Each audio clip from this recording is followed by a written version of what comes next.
Hey guys, we received this Comfytemp ice pack for neck and shoulders for test and try. So let's open it the box and see how this looks and feel and the quality.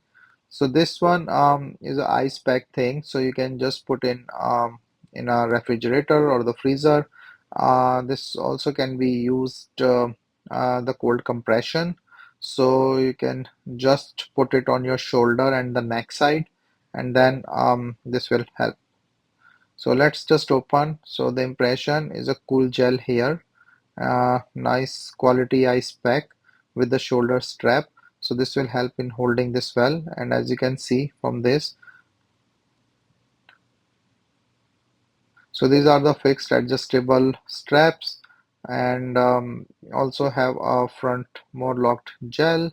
So this is a nice design, as you can see it here, and the nice material.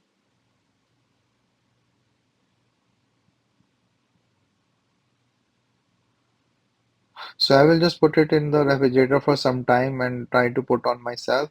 So this is when I put it, I really feel it's fitting well, more comfortable thing, and the straps also hold it well.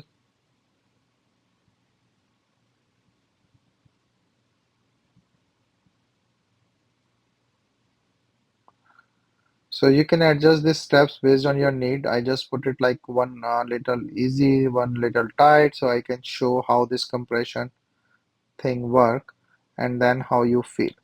So it's a nice thing here, and then fitting is well with the quality you can see a comfortable material. Nice aspect.